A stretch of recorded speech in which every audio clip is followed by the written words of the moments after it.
Welcome, everybody.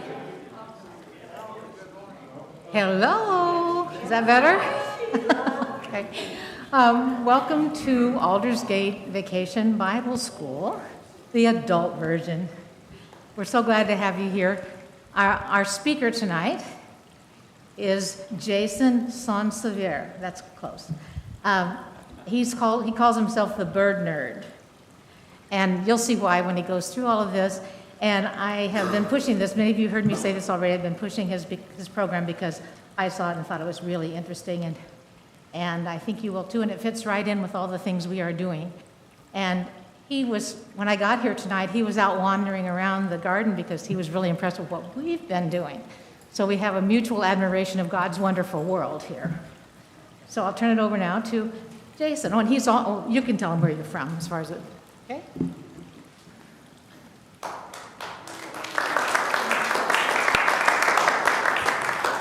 Thank you. Can everybody hear me all right?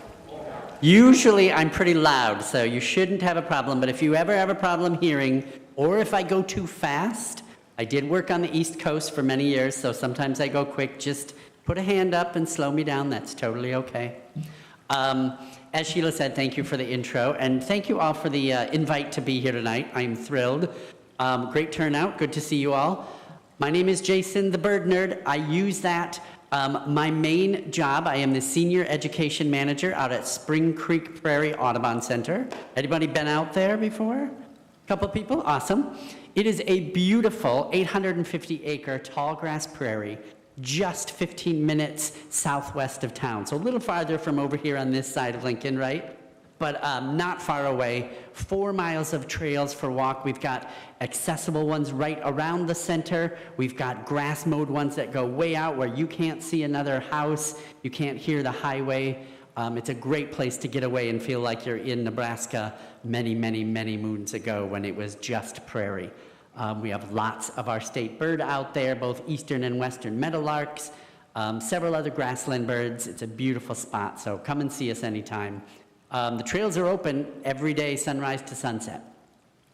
Again, I call myself the bird nerd because originally my main position, what I do is I environmental educate. I teach about our beautiful grasses and birds and wildlife and many other things, usually to the elementary age, right? That's probably the audience I see the most. About 5,000 kids come through Spring Creek every year.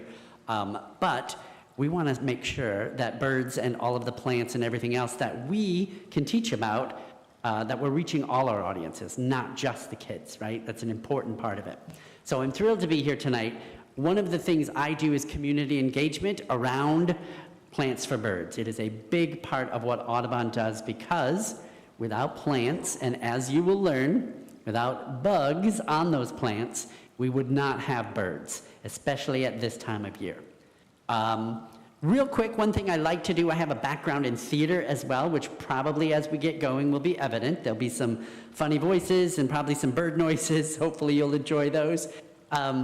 I will also probably let you know a little bit about some birds, but mainly about how we can help them, how they're doing right now, and a really easy way, which, as Sheila mentioned, you guys are doing right here on the ground so well already with all the beautiful native landscaping around the church. So amazing.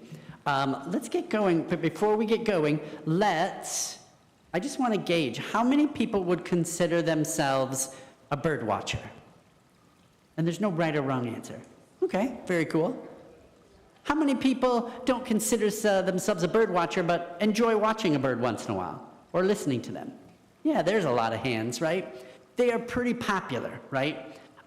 Bird sound is one of my favorite things. I grew up with a musical background, as Jan knows, and I love to listen to them, and I think that's what got me hooked, the musicality of them. So there might be some whistled tunes that I kind of sing tonight too. It's part of my specialty is birding by ear, knowing what's singing and trying to imitate that. But let's get to some of the fun stuff. You guys ready for that? Awesome. All right. So plants for birds. What does that even mean? If you'll go to the next slide for me back there, Nancy, that would be great. It's all right. We have a new system, I hear, back there, and we're excited. It looks great.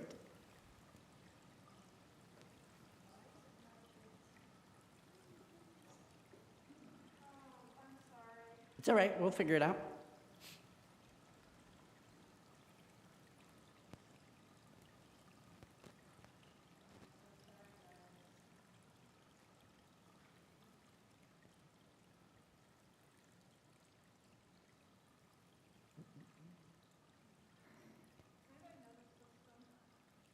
Let me come look and see.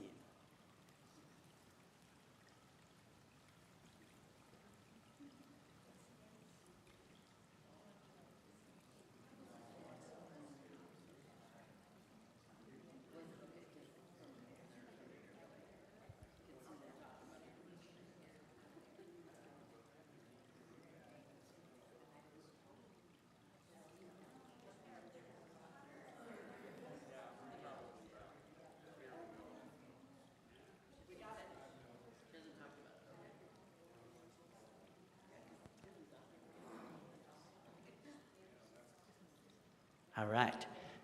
So there's a quick picture up there of Audubon, Nebraska. That's who I work for, right? We are part of the National Audubon Society, which is conservation organization themed around birds, right? But by helping birds, we're helping all of the plants and other wildlife that use that same space, and ultimately people, right? If we have healthy landscapes, we have healthy people.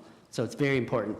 We have 2 centers in Nebraska, Spring Creek, right, just out southwest of town by Denton. We also have Rowe Sanctuary. It's been here a little longer and a little more famous.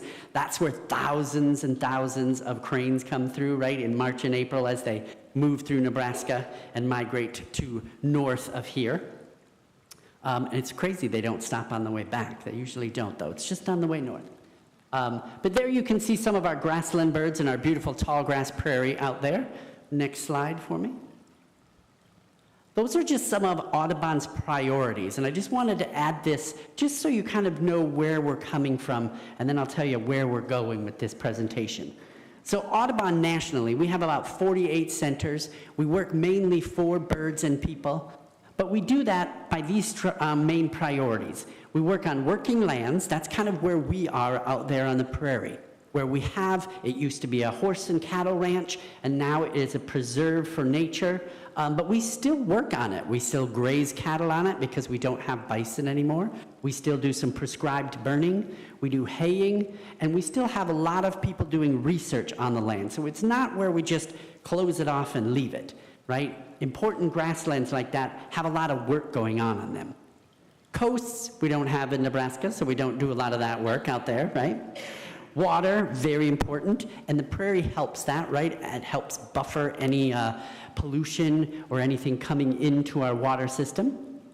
Climate, a very, very big one, and we'll touch on that later this evening. But the main one is that last one, and I think if you hit enter for me, Nancy, it might even circle it. Let's see what happens. If you go to the next slide. Nope, okay. But bird-friendly communities is what I do the most, okay? That is where this presentation comes in. Plants for birds. Same thing. Birds have needs just like people, right? Anybody name some? I think if you hit enter a couple times, Nancy, they'll pop up. A couple more. There we go. There they are. Pretty common, right? We have most of the same needs, right? We need food, water, shelter. Birds also need something called safe passage. Right? That's where if they're a migratory species, maybe they're not stopping to nest in Nebraska, but they need safe places to stop and get their food or to just rest, and then those important spots for the young. Anybody seen this amazing little bird? We do have them in Nebraska. That is a burrowing owl. That's our only owl species that lives underground. Those are living in that culvert that was put there just for them because they don't have a lot of habitat left, but they usually use an old badger hole is what they'll use. Very cool birds. Okay, next. Yeah, this one I think is supposed to have sound, but I'll do the sound for you. Click it one more time, I think, Nancy, for me. Let's try one more. There should be a picture that pops up. There it comes. So that is a beautiful yellow warbler. Anybody seen this guy? They just arrived about a month ago. Gorgeous. They live right along creeks and lakes. Probably about the closest place you'll find them right here in Lincoln is right over along Holmes Lake. They love to live right near the water. Beautiful little cinnamon stripes along his sides. Supposedly he says, "Sweet, sweet, sweet, I'm so sweet," which is pretty cute, right? Sounds like this. Just kind of like that. Thank you. Right. But if you'll hit the next one for me, Nancy, you will see, one more time, we have lost about 25% of their population over the past 30 years. That's not a good sign. Anybody guess a few reasons why? Pretty easy, right? Any ideas? Why are we losing most of our birds if they're declining? Any ideas?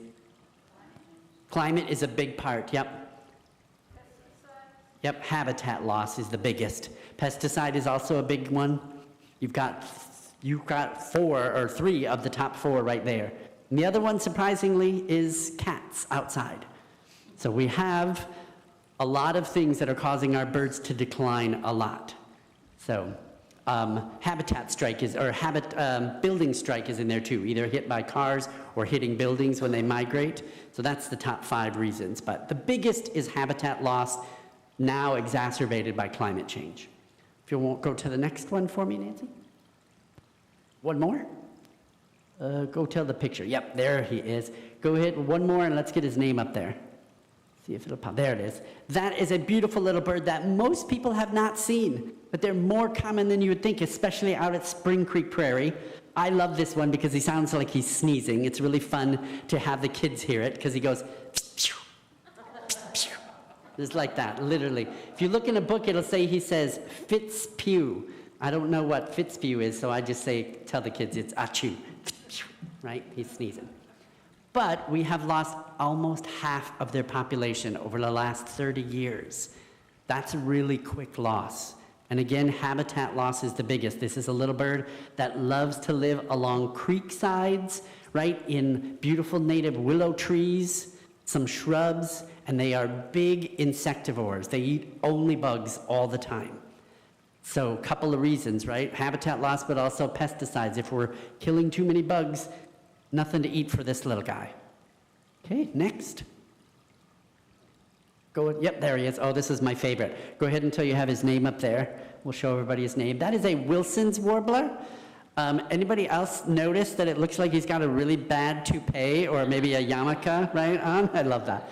He's really adorable. And I do say he, sometimes I shouldn't, but this is the male. The female is all yellow, doesn't have the black cap.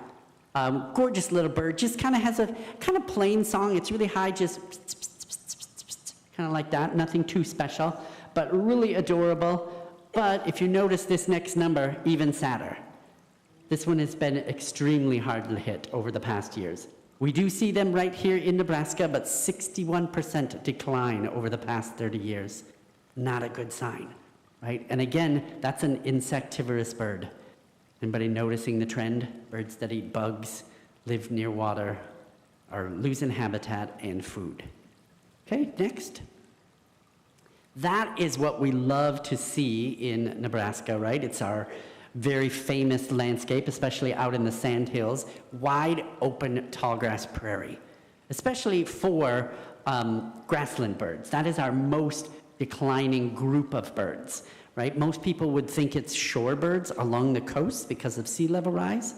They are declining, but the worst right now is our grassland birds.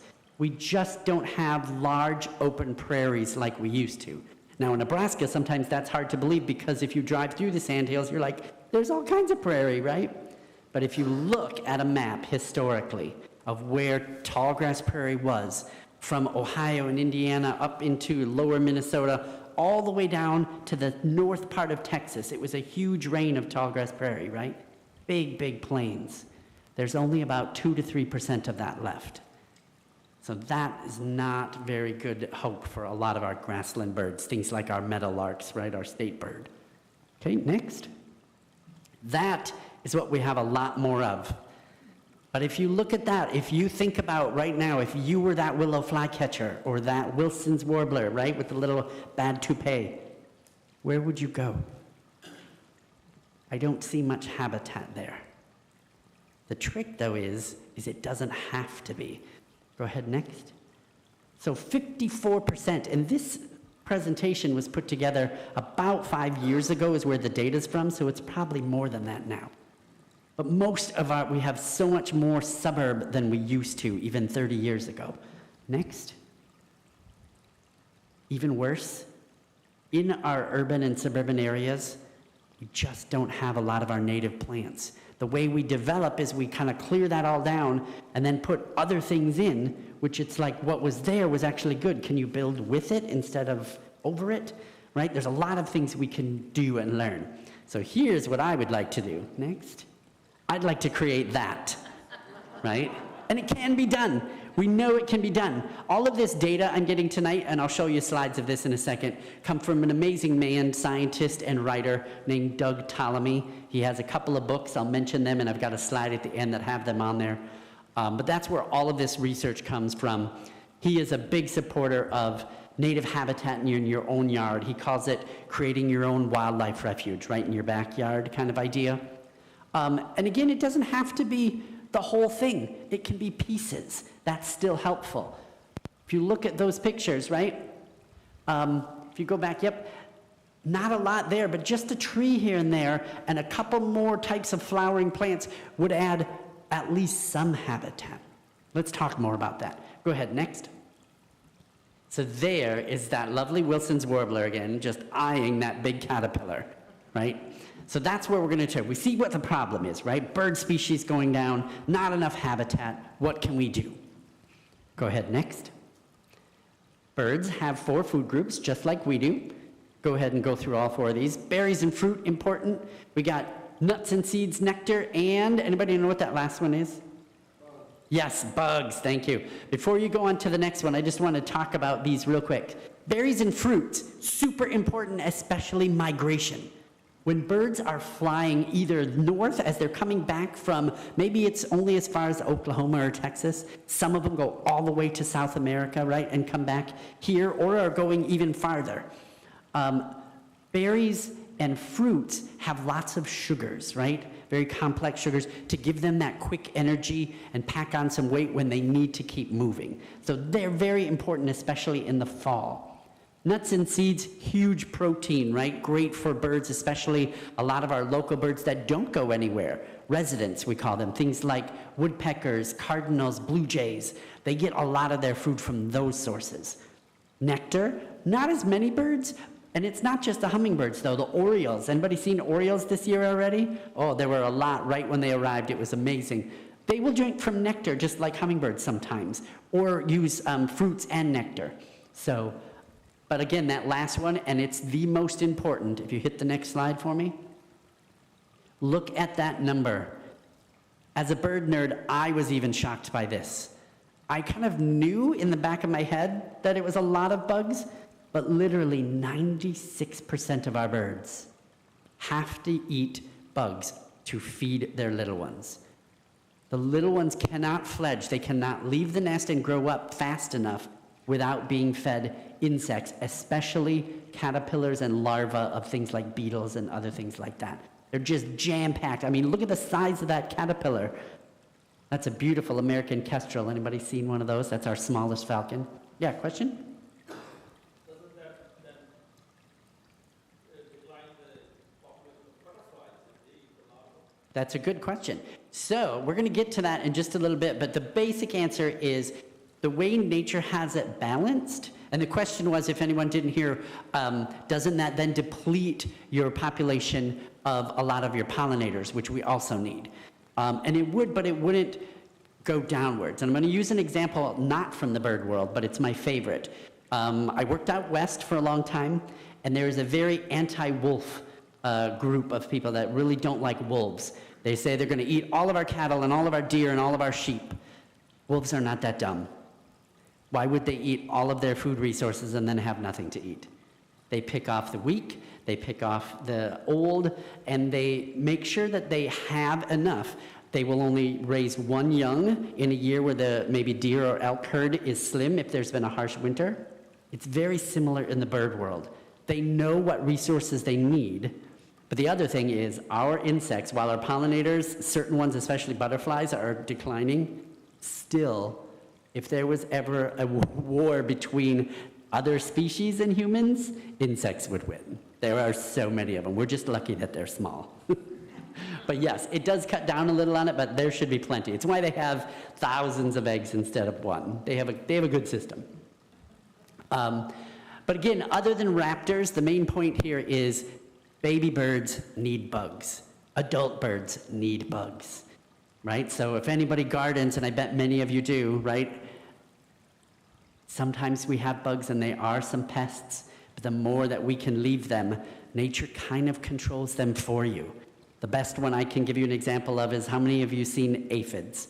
They can be a problem on certain plants, even on our favorite milkweeds, right?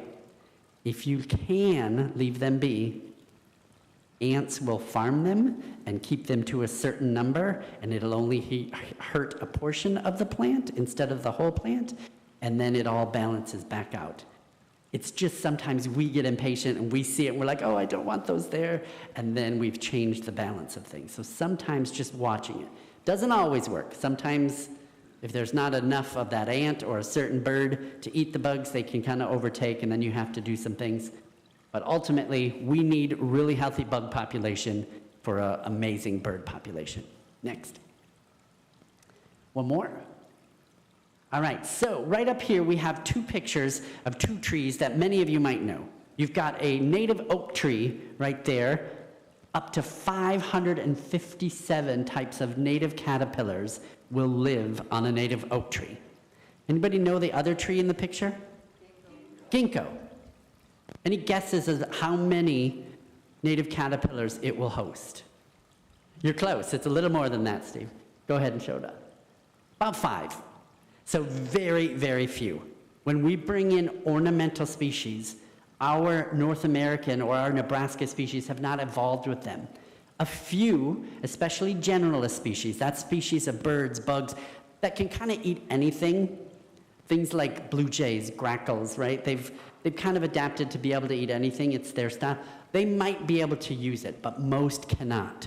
And so if you have a row of ginkgos, you have very few caterpillars, and you will have very few birds nesting in or near those ginkgos. And that's very similar with a lot of ornamental species.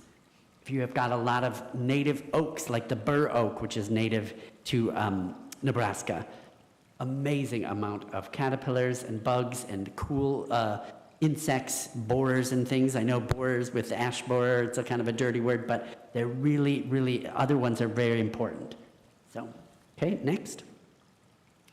There's something, I just wanted to mention that one. Anybody ever seen when you're purchasing a plant at the store or at a nursery and it says pest-free? You know how it got that way, right? They have probably already sprayed it and or treated it with neonicotinoids, which means even if it's a native plant but it says pest-free, when you plant it, the bugs that come to it will probably be sick. One of the birds that I absolutely love, anybody know this sound? Bob White, right? Bob White quail, right? Really declining in our grasslands, not as many as we would like around. One of the things we're finding is they're very, very, very susceptible to the neonicotinoids that we use to control pests. They are eating enough bugs that have that accumulated in them, and then it's getting into the quail eggs, and then the babies are not growing up. So it's something that we're realizing a little later than we would like, but that's something that we can watch for just by when you purchase a plant, right? I would prefer not to find something that's pest-free, right? Unless it's a garden. It's very different if you're gardening for human consumption. Right? That's different. If you've got vegetables, produce that you need to eat, you want to keep them safe. You don't want anything in or on them. But when you're talking about a native plant, maybe just for beauty or for the ecosystem in your yard, you want some pests on it because then the birds will be on it. They're going to help pollinate it as well. So it's important. Next. There's that book I mentioned. This is Doug Ptolemy's first, and it is so good. I've read it at least 3 times. Pick up a section and just read it. It goes into all of this at greater detail. He is the king, I would say, of this whole kind of plants for birds and landscaping yards with native plants. So it's a really great resource. Next. I'm going to skip that one. That's pretty basic. Let's get to that one. There's again a few of those native trees, and look at how many caterpillars they can host. And this is just trees. I could list plant upon plant, right? Flowering shrubs, forbs, grasses, and all of them that are native to Nebraska or native to the United States would have big numbers like that. Okay, next. And there's what we're hoping to find, right? That is a nest of black-capped chickadees, right? Chickadee-dee-dee, right? Anybody know their song? They're named for their call. They only yell chickadee when they're kind of mad or talking to each other. They actually sing a cute little song. People don't always realize it's a chickadee. Just that two little, anybody ever heard that around the neighborhood? Yeah, that's the chickadee call. So these are 5 little chickadees. 2 have already hatched. And again, we want to get to that. Go ahead with the next, let's check out the numbers. I'm really bad at math, but even I, again, was astonished. Look at how many caterpillars you need just to get those little chickadees out of the nest. So if you start multiplying 9,000 caterpillars by every nest of chickadees just in Lincoln, I can't even imagine. The caterpillars would fill this room, right? But if we don't have them, we don't have chickadees. If we don't have chickadees, we probably don't have falcons. We also, unfortunately, would also probably be unhappy. There's a lot of research now. I don't touch on that a lot tonight, but just our own physical and mental health by enjoying nature, right? Birds, bugs, beautiful flowers. It's an important part of who we are, and if we don't have that, we're in trouble. So, next. I'll let you just read that one. Anybody have robin's nest in their yard this year? They're a pretty common one around Lincoln. I've had a pair. They kind of pick a different spot every year, and I assume it's the same pair because they're in the yard every year, but you can never tell unless you have a band, but I assume it's them. Okay, next. All right, let's get to what we can do. The first thing is, don't have that. Now, soccer fields, baseball fields, I'm the first person to say we can't go without this anywhere, right? Safety reasons. We do need areas where we don't have tall grasses and trees constantly, right? Nebraska is not a forested area, except for along the Missouri, right? We're over here somewhat along that where we have more trees in riparian areas. But ultimately, that is not a healthy ecosystem. It is not supporting much life, and if it is, it's probably one that we don't want. Anybody know the very shiny, they're very beautiful, Japanese beetles? They're a little invasive beetle. They get into your garden and on your plants. They're not very friendly to a lot of plants. We have them, unfortunately, at Spring Creek. They were accidentally, brought over in some packaging long, long ago. But they're very detrimental, and guess what habitat they love? Their larva loves thin, tight, turf grass kind of roots. So they'll be just under the ground getting ready to hatch. They do not like long, deep roots of prairie plants. So we've kind of given them all this habitat that they love. Okay, next. There's my second book I want to mention. We have a bunch of these out at Spring Creek. You can also find them online. David Mizejewski, you may have seen him. He's on a lot of the nighttime talk shows. He'll bring an animal on his shoulder and talk to Jimmy Fallon and lots of the shows. He put this book together, and it's really great, especially for families. If you've got grandkids, it's a great book because there's activities in there. It's not specifically just the planting science. It's got how to put together a butterfly garden. It's got activities for the kids to make a bird feeder. It's got all of this together of just how to enjoy wildlife safely and in a fun way in your yard. So it's a really great resource. Next. Anybody notice anything not bird friendly in that picture? What are your thoughts? Say again? Yeah, all the rock. Right? And especially lots of extra mulch too. We love to over mulch. I don't know, like sometimes I'll see some of the trees and it's this huge 2-foot cone around it of mulch. You're really smothering some of those roots, right? A little donut usually works better so that the water can get into the middle. And there's something, I don't know what it is, but we just love to like pile it on, and we don't need that deep. Plus you actually don't need it at all. I haven't used mulch for years in my native garden. I just use last year's leaves. Works just as well. Anything else? Those windows are pretty, right, that house is gonna get hot. They've got nothing shading there for natural shade, and birds could run right into that. Big, wide cut turf grass with a big irrigation, probably turns on automatically even when it's raining out. Does that drive anybody else nuts? That drives me nuts. And then the more, if you knew some of the species, the more we looked into it, hardly any of those are native plants. They're all beautiful, ornamental. It's a lovely landscape. But if we want to help our bugs, our pollinators, our birds especially, that's probably not going to do it. What about something like this?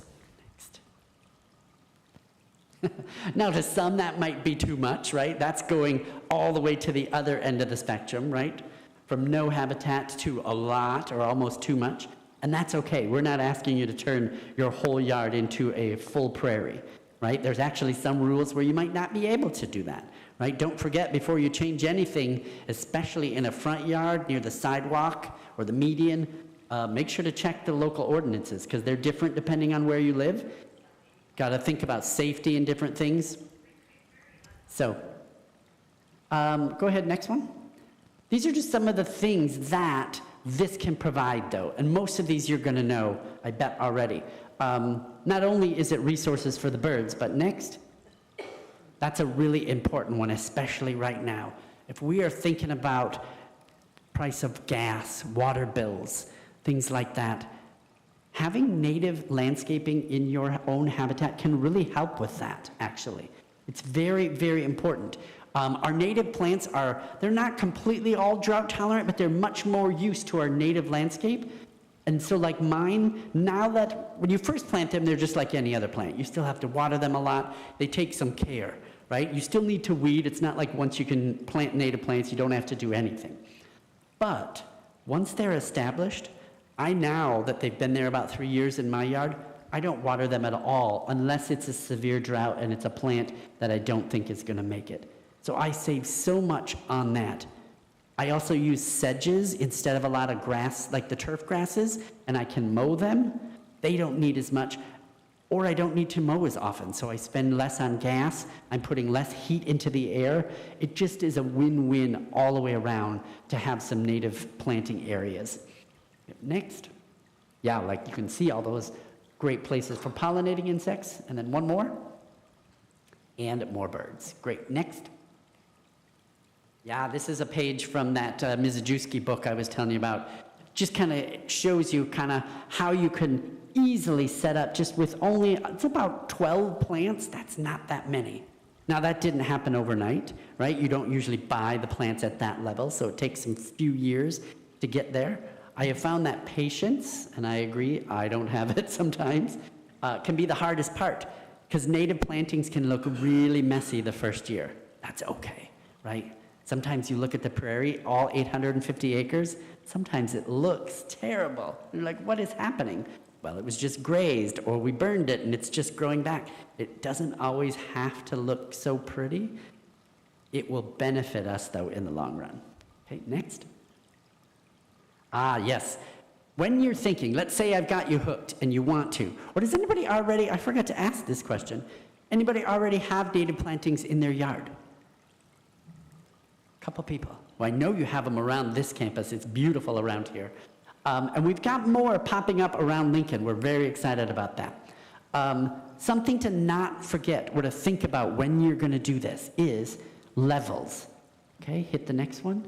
You want 4 different levels to think about. You've got to have some overstory. You may already have those, right? But see what kind of tree you have. Right? Is it something that's still beneficial? Now, right now, pretty much any tree, right, is beneficial in giving off that great oxygen, right, helping cool things down and carbon sequestration. But on top of that, it's really great for things like orioles. Oriole is a bird that probably is not going to come down to the ground much. They like it up in elm trees and things like that. So you got to have a few big trees around if possible. Next, then you need some shrubs, right? All those things that are from 4 to 9 foot tall, somewhere in the middle. Things like thrashers and catbirds love that thicket type of stuff, right? Plum thickets and dogwoods and things like that that really kind of get a little messy almost looking. The other one is they love thorns. We don't, right? Because they hurt, they're not super friendly, but birds love them because they can sneak in them and make a nice safe nest that the bobcat or the, neighbor's cat or whoever can't get in there at them. Next, have that layer of tall grasses, forbs, perennials, things that are going to grow 3 to 4 foot high. That's really a great area too for right out in front. That's what I've got in front of my house, is things that don't go much over 4 foot, so I don't get in that 3 to 4 foot trouble. Because if they get taller than that, a kid or an animal running out from there, it's hard to see, so you want to keep the stuff in the front a little lower. And then, this is an important one, and it always gets forgotten. Have some ground cover, things like sedges, clovers, things that can cover the ground a bit, and there's lots of plants that do this. Anyone ever heard of purple poppy mallow? It is gorgeous. It's blooming right now. It's this beautiful, some people call it wine cup. It's a beautiful, bright fuchsia flower. But it kind of vines around the grasses and plants on the ground, and it helps keep cover so little mammals and little insects will be under that. And then the last one that's really important is the leaf litter. Anybody know what little insect should be shining in our backyards on the evenings any day now? Fireflies, right? Anybody seen one yet? I've been watching. Okay, first couple. It's hot this week, so they should definitely be out, I think, any day. It's usually end of June, early July is the biggest amount of them when they're out. One of the reasons they're declining is we rake up all our leaves. Their larva, before the adult, lives in logs and under leaf litter. And when we take it all away in the fall, they have nothing to burrow under and they don't make it through the winter. So leaving some leaf litter, even in small areas, it doesn't have to be everywhere. So what I do is where I have my native plant beds, I will rake up some of the leaves and just kind of smush it down in there, crunch it up like mulch, and leave it. And boy, that corner of the yard in a few weeks is just going to be sparkly, and I can't wait. But yeah, leaf litter is really important. Next. Yes, there's another picture from the book I mentioned. This is what's called the bullseye. So if you're thinking, especially if you have a big yard and you want to start planting, this is a great technique to use. But the first thing I'll say is don't start big, even if you have a big space. Start small, because some of these take testing. Will they work in your soil? There's a beautiful plant called the prairie violet, but it's very sensitive. Everybody wants it in their yards. There's a rare prairie butterfly, I'm forgetting the name right now, fritillary, regal fritillary. It's a Nebraska specialty. And it's the only thing the caterpillar will live on is this prairie violet, but it's just not going to grow in our yards. It doesn't seem to do well. It needs to be kind of out where there can still be fires and grazing out on the wild prairie. So start small. Sometimes those testing, that's how you find that out. But if you look at that picture, you see how there's a house right in the center, then there's not a lot of, right? There's maybe a few small things, and it gets wilder and wilder as it goes out. So you think of the house as the center of the bullseye, and as you go out, you can get wilder and wilder. It's kind of a really simple way to do it, like little zones. Just start simple. That also keeps things like ticks, right, which we don't love, right? They're important. Our possums and our turkeys love to eat them, but we don't want them near us or near the kids. So having the wilder part or the taller plants and grass further from the house is a great way to keep that safe too. Next. Yes, there's that leaf litter. Next. Something else important with that, don't forget seasons. I will see that a lot. I have done it. I picked a bunch of my favorite plants, and then I realized after the first year, they all bloom at the same time, right? My yard was beautiful at the end of May, and then it was really boring after that. So think about the seasons. Pick Choose plants that bloom throughout the year, and we have them in Nebraska. Literally from early April all the way through early November, we have plants that are Nebraska natives that bloom. So you can almost make this gorgeous, like constant blooming going on in your yard if you plan it right. Okay, next. That, I shouldn't have to tell you, right? The least amount you can use.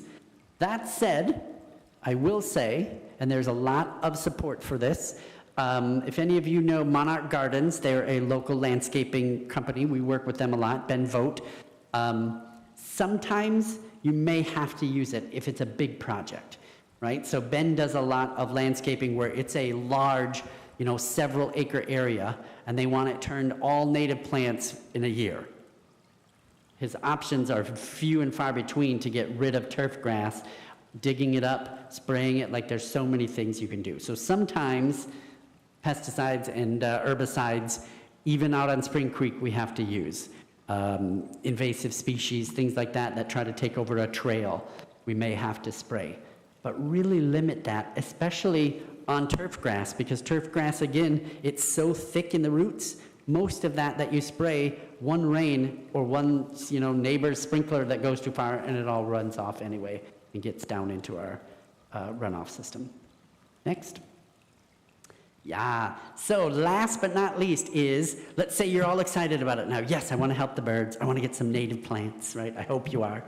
But I don't know what to do. What should I get? What birds like what, right? This is where we can help. One, you can always call me. People always think I'm joking, but trust me, you can always call Spring Creek and ask for the Bird Nerd. You can always email me. You will be surprised. I love to get those emails. I saw this bird. What is this? Or what kind of plant can I get for this? I love those questions. The other is, I'm going to show you. Go ahead and hit the next for me. I think it's on the next slide. Yeah, there it is. I've also got flyers about this information in the back, so as you leave, if you want to grab some, I've got some resources for you back there. This is on one of them. This is Audubon's Plants for Birds database. I love it. It is so easy and simple. You just put in your name and your email, and then it takes you to a page like this. If you'll hit next for me. Yeah, now that's a little small right now on the screen. It's bigger if you're on your computer. But it basically just gives you a list of native plants to your area, because it knows your zip code, right? You put that in. It also helps you search by bird. So if you want to really see, let's say, that Wilson's warbler that we talked about earlier, or that fun little willow flycatcher that sneezes, or maybe you want to attract those Baltimore Orioles, right? Beautiful birds. It will help you. You can search by bird and tell you what kind of plants they nest in, what they eat, so that maybe if that's the kind of bird you want to attract, you can plant those in your yard. It will tell you if it's native. It even has a resources button that helps you find local places that might sell that. Now that's only as good as the database, right? Some of those, there are more places. So if you're looking for a place that sells them, I would always check with us. We work with them all the time to do plantings. You may know a bunch of them because you have native plants around here. Lincoln is really lucky because we have a bunch all of a sudden, which is exciting. Think about 10 years ago, we had very few, other than the big nursery stores, right, that have a limited amount of native plants and a lot of other things. Now we have Midwest Natives Nurseries right here in town. We have Kay Cotis and Prairie Legacy Incorporated. She grows all her plants on her own prairie, which is really cool. Campbell's has a natives section now. Great Plains Nursery is specific to trees and shrubs. They're up in Valparaiso. So there's lots of resources not far away. Next. Yeah, let's talk real quick. I wanted to show you just a few of my favorite birds that you can bring in and with what specific plants. These are kind of the things that you would get back if you use that database. So, brown thrasher. Anybody ever seen this bird before?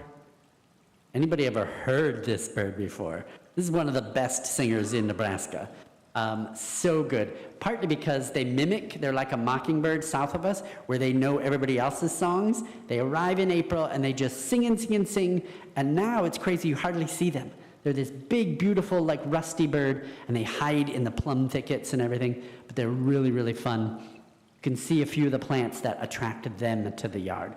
They like those kind of big, messy, shrubby thickets. So if you can have an area of the yard like that, they will probably come in.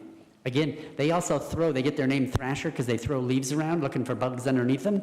So if you don't pick up all your leaves, maybe they'll come to your yard. Next. I like this one. It's the lesser known Oriole. This is an orchard Oriole. The Baltimore is way more famous because he's more bright and tends to be easier to see in suburban areas. But this little orchard Oriole, he's a little smaller, still a beautiful song, right? Kind of lots of beautiful whistles like that. They love the plum thickets. They would just come crazy. Also, some of the mulberries, they like mulberries.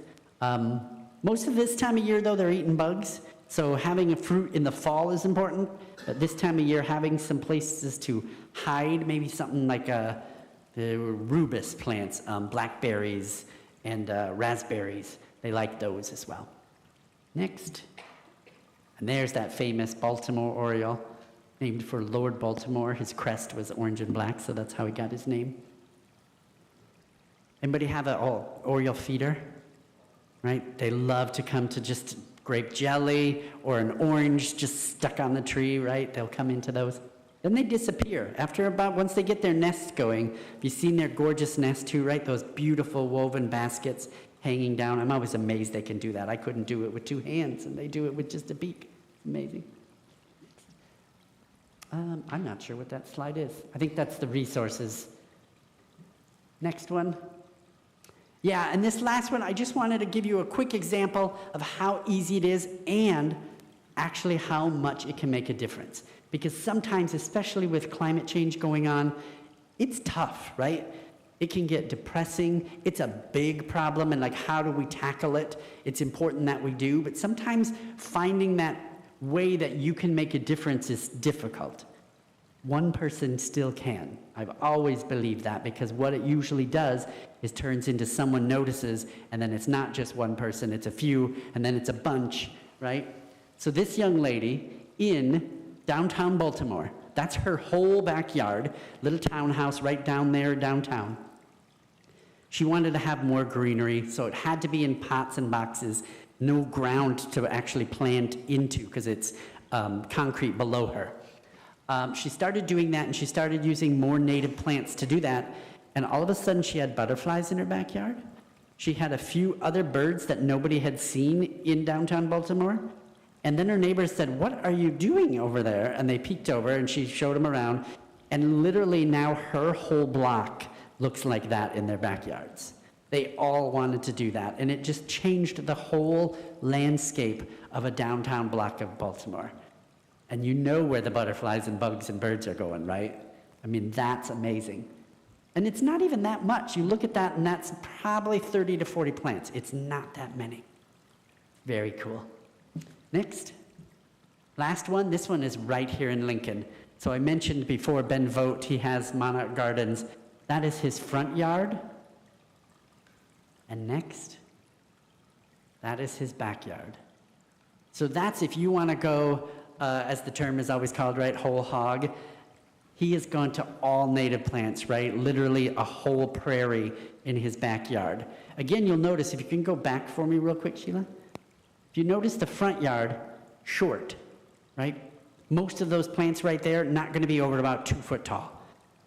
Ben knows what he's doing. He gets a visit from the county inspection board at least once a year, because neighbors are like, he's got all these weeds and invasive species, and they come over and he's like, well, that's prairie coneflower, and that's this, and that's this. Knowing what you're planting helps, and just like Steve has out here, labels next to them. I have them in my yard. One, it helps me not forget what I planted when it comes up next year. I'm like, what is this? I don't know what this is. But it also helps a neighbor walking by. Oh, they didn't just, it's not just weedy, that's planted, and it's a cool prairie plant when they look it up, right?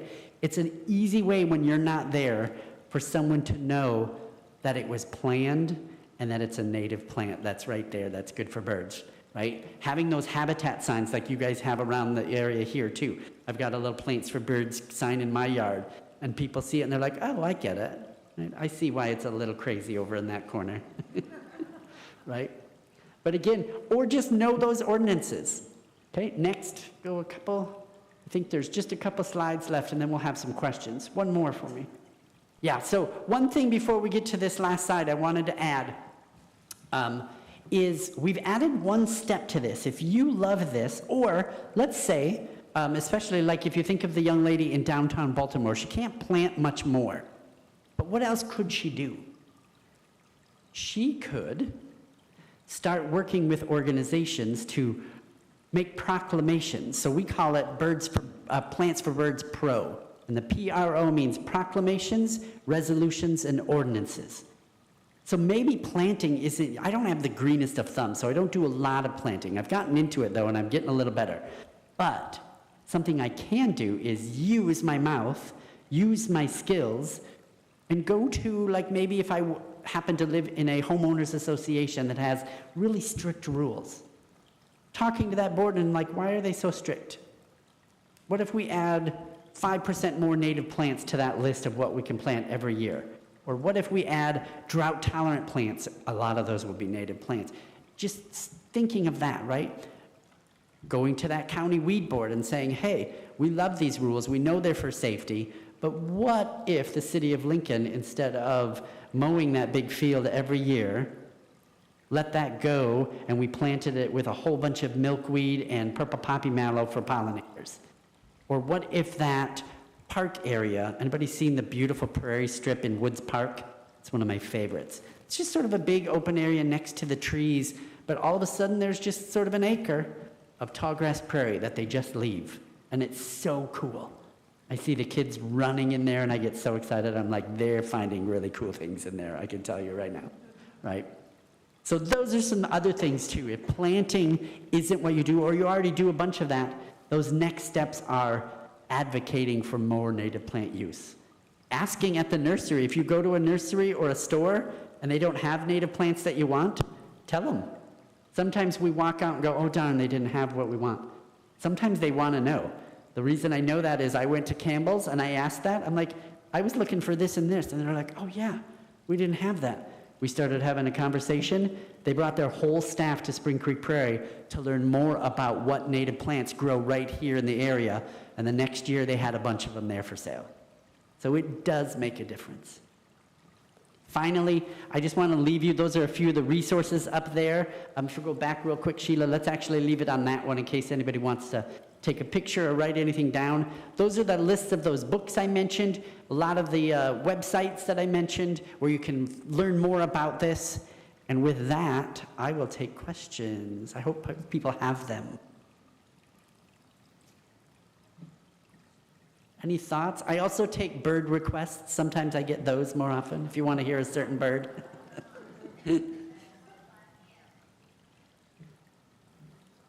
Yes?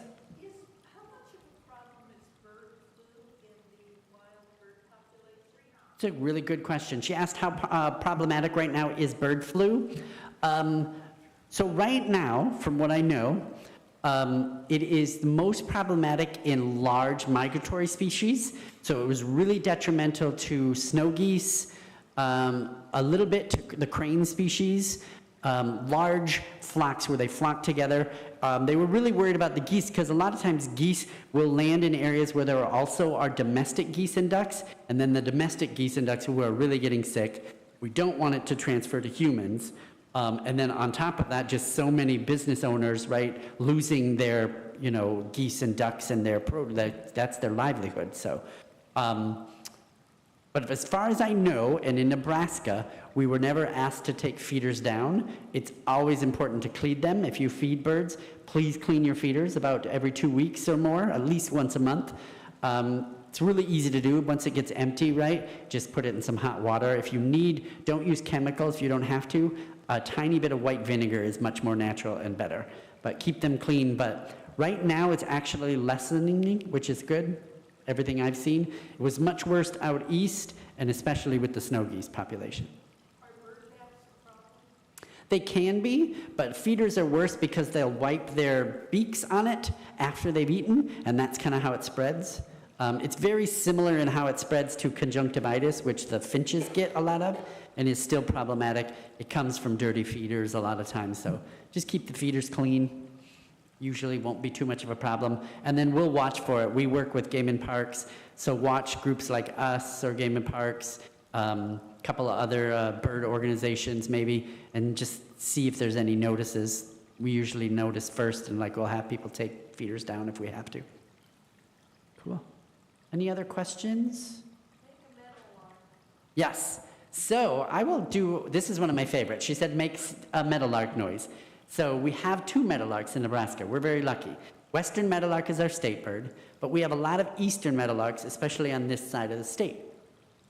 Actually, Audubon was the one who figured that they were different species, which is kind of cool. And the best way to tell them apart, because they look almost identical, bird nerds like I do, like we can tell them apart. There's yellow here on one, and you can tell by their tail feathers, but most people, that's really tough. So the best way is their songs. Their songs are very different. Eastern meadowlarks have a sort of high whining song, and it's the mnemonic to remember it is in the spring of the year. They just do that kind of nice lilting downward. Western meadowlark, which has the much more famous song, starts lower, it's a little more fluty, and it goes up and down and all over. And that.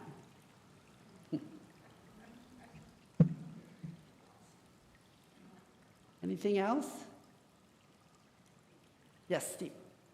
I was at Clyde River Prairies on Saturday near Wood River. Mm-hmm. Saw a bird I'd never seen before. I was just wondering, might be able to recognize it.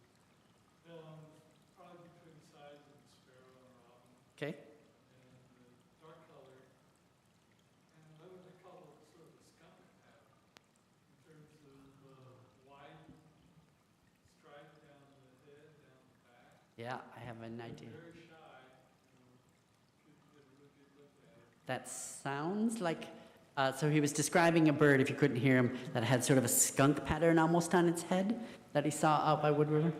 Yeah.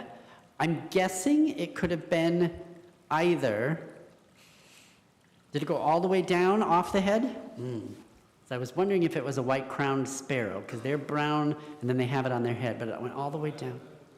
And so in the distance, you see flashes of white. Yeah. Dark color, not black. Yeah, I'm not sure. The ones that come to mind is either bobolink, but that's kind of yellow and then white, so I don't know if that would be it.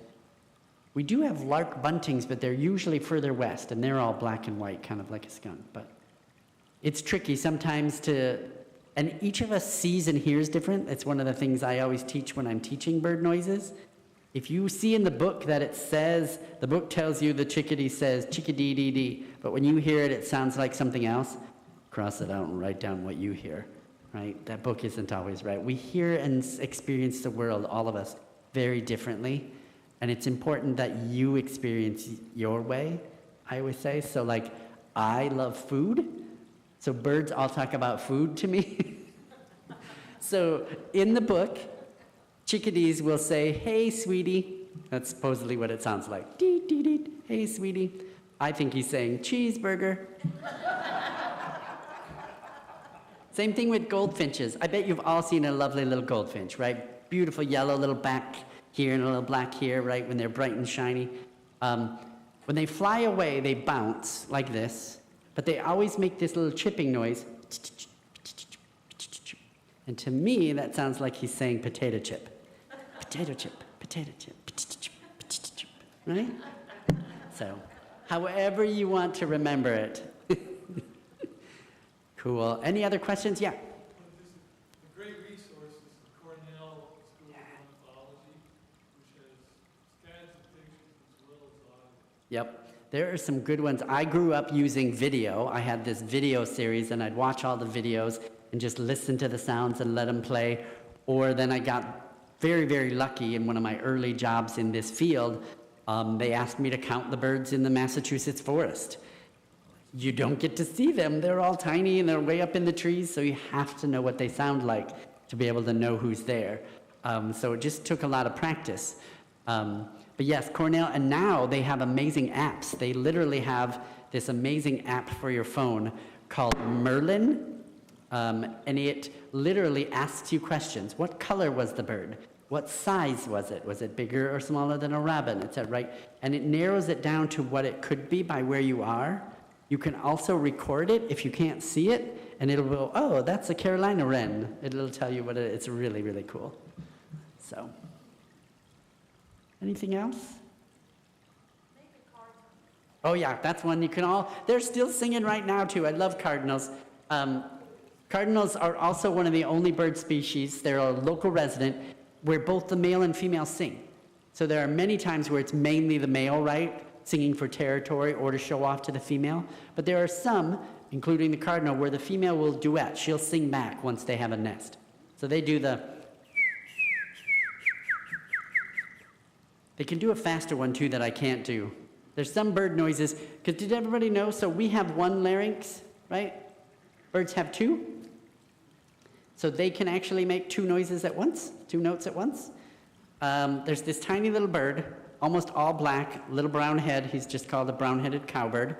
Many people know them. They're not everybody's favorite because the females nest in everybody else's nests. They're a nest parasite. They will watch birds and just sit there, and then they'll go and lay their eggs, and she'll raise cowbirds and not know it, right?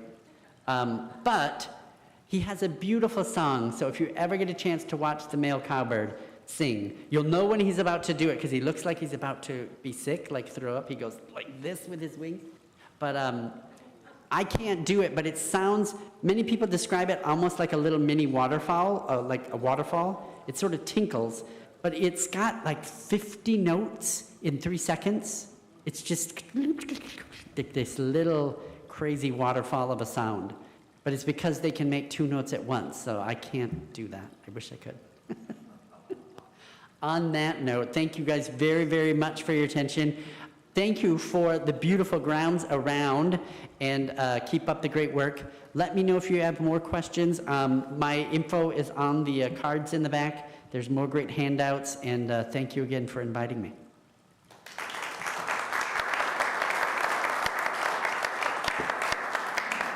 I told you he was good, okay?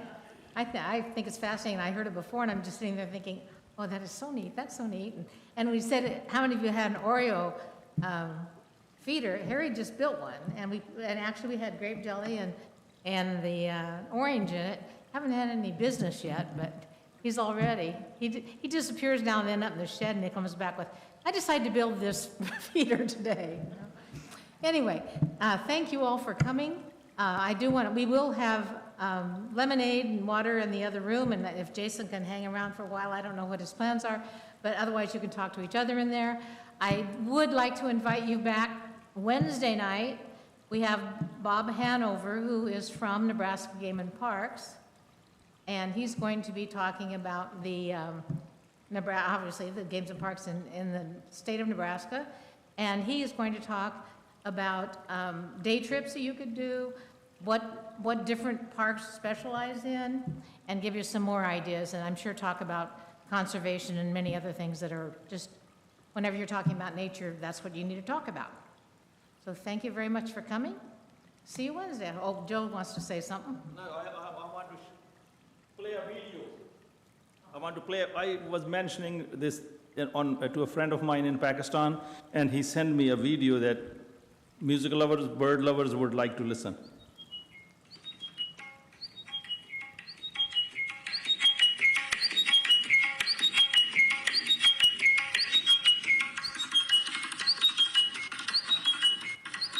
He's playing the drums.